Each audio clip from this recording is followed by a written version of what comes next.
കെ.പി.സി.സിയുടെ നിർദ്ദേശം അവഗണിച്ച് പ്രതിപക്ഷ നേതാവ് വി.ഡി. സതീശന്റെ എതിർപ്പ് അവഗണിച്ച് രാഹുൽ മാങ്കൂട്ടത്തിൽ നിയമസഭയിലെത്തി. വളരെ ശാന്തനായാണ് രാഹുൽ മാങ്കൂട്ടത്തിൽ നിയമസഭയിൽ എത്തിയത്. ഔദ്യോഗിക വാഹനം ഉപേക്ഷിച്ച് ഒരു സുഹൃത്തിൻ്റെ കാറിലാണ് രാഹുൽ മാങ്കൂട്ടത്തിൽ എത്തിയത്. തമ്പടിച്ച മാധ്യമ പ്രവർത്തകർ രാഹുൽ മാങ്കൂട്ടത്തിന് പിന്നാലെയായിരുന്നു. ഇതോടെ രാഹുൽ മാങ്കൂട്ടത്തിൽ കോൺഗ്രസിൽ റബലായി മാറുകയാണ്. റബലായ രാഹുൽ മാങ്കൂട്ടത്തിന് ശക്തി പകർന്നുകൊണ്ട് ഷാഫി പറമ്പിലും കെ.സി. വേണുഗോപാലും ഒക്കെ ഉണ്ടെന്നുള്ളത് സത്യം. എങ്കിലും എല്ലാവരും ഒരു കാര്യം ആഗ്രഹിച്ചിരുന്നു. കെ.പി.സി.സി നേതൃത്വം ഒരു കാര്യം ആഗ്രഹിച്ചിരുന്നു: സഭയിൽ നിന്നും രാഹുൽ മാറി നിൽക്കണമെന്ന്. പക്ഷേ രാഹുൽ മാറി നിന്നില്ല എന്ന് മാത്രമല്ല, സഭാ നടപടികളിൽ സജീവമായി പങ്കെടുക്കുകയും ചെയ്തു. ഇതോടെ രാഹുൽ ഒരു കാര്യം വ്യക്തമാക്കി: സതീശന് തന്നെ ഒതുക്കാനാകില്ല. സതീശന് താൻ പുല്ലുവില പോലും കൽപ്പിക്കുന്നില്ല. കെ.പി.സി.സി നേതൃത്വത്തിനും പുല്ലുവില പോലും കൽപ്പിക്കുന്നില്ല. താൻ ജനങ്ങളാൽ തിരഞ്ഞെടുക്കപ്പെട്ട എം.എൽ.എ ആണ്. താൻ സഭയിലെത്തുന്നത് തടയാൻ ആർക്കും കഴിയില്ല. അങ്ങനെ തടഞ്ഞാൽ ആ തടയൽ ജനഹിതത്തിന് എതിരായിരിക്കും. ഇന്നലെ മുതൽ സോഷ്യൽ മീഡിയയിൽ രാഹുൽ മാങ്കൂട്ടത്തിൽ സജീവമായിരുന്നു. മിഷൻ 2026 എന്ന സോഷ്യൽ മീഡിയയിലൂടെ മിഷൻ 2026 അതാകണം നമ്മുടെ ലക്ഷ്യമെന്ന് സോഷ്യൽ മീഡിയയിലൂടെ രാഹുൽ ആഹ്വാനം ചെയ്തു. എന്തായാലും രാഹുൽ മാങ്കൂട്ടത്തിൻ്റെ സഭയിലേക്കുള്ള വരവ് സതീശൻ ഗ്രൂപ്പിന് കടുത്ത തിരിച്ചടിയായി മാറി. ശക്തമായ തിരിച്ചടി എന്ന് വേണമെങ്കിൽ പറയാം. സതീശൻ ഒരിക്കലും ആഗ്രഹിച്ചിരുന്നില്ല രാഹുൽ മാങ്കൂട്ടത്തിൽ സഭയിൽ എത്താൻ. മാത്രമല്ല, സഭയിൽ നിന്ന് മാറി നിൽക്കണമെന്നും തെരഞ്ഞെടുപ്പ് വരെ സഭയിൽ നിന്ന് മാറി നിൽക്കണമെന്നൊക്കെ സതീശൻ ആവശ്യപ്പെട്ടെങ്കിലും സതീശൻ്റെ വാക്കിന് പുല്ലുവില പോലും കൊടുക്കാതെ രാഹുൽ മാങ്കൂട്ടത്തിൽ സഭയിലെത്തി. രാഹുൽ മാങ്കൂട്ടത്തിൽ സഭയിലെത്തിയപ്പോൾ പ്രതിപക്ഷം ഒന്നടങ്കം സമ്മർദ്ദത്തിലാവുന്ന കാഴ്ചയാണ് കണ്ടത്.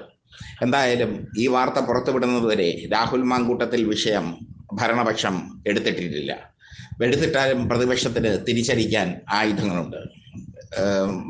ലൈംഗിക അപവാദത്തിൽപ്പെട്ട എം.എൽ.എമാർ ഭരണപക്ഷത്തുമുണ്ട്. മുകേഷ് അടക്കമുള്ള എം.എൽ.എമാരൊക്കെ ലൈംഗിക വിവാദത്തിൽപ്പെട്ട എം.എൽ.എമാരാണ്. അവർ ഭരണപക്ഷത്ത് ഇരിക്കുന്നുണ്ട്. അതുകൊണ്ട് തന്നെ പ്രതിരോധിക്കാൻ പ്രതിപക്ഷത്തിന് എളുപ്പമാണ്.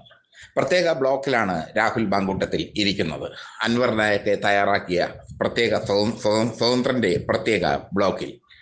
ഏത് ബ്ലോക്കിലിരുന്നാലും രാഹുൽ മാങ്കൂട്ടത്തിൽ സഭയിലെത്തിയത് കെ.പി.സി.സി നേതൃത്വത്തിന്റെ ഭൂരിഭാഗത്തിന്റെയും എതിർപ്പ് മറികടന്നാണ്. എന്നാൽ യുവാക്കൾ രാഹുൽ മാങ്കൂട്ടത്തിനോടൊപ്പമുണ്ട് എന്നത് ശ്രദ്ധേയം. സോഷ്യൽ മീഡിയയിൽ രാഹുൽ മാങ്കൂട്ടത്തിനു വേണ്ടി ജയ്വിളികൾ മുഴങ്ങുന്നു.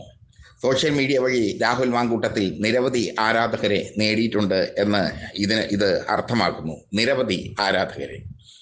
ഈ സാഹചര്യത്തിൽ സതീശന്റെ നിലപാടിന് ഒരു വിലയുമില്ലെന്ന് രാഹുൽ മാങ്കൂട്ടത്തിൽ തെളിയിച്ചു കൊടുത്തു. താൻ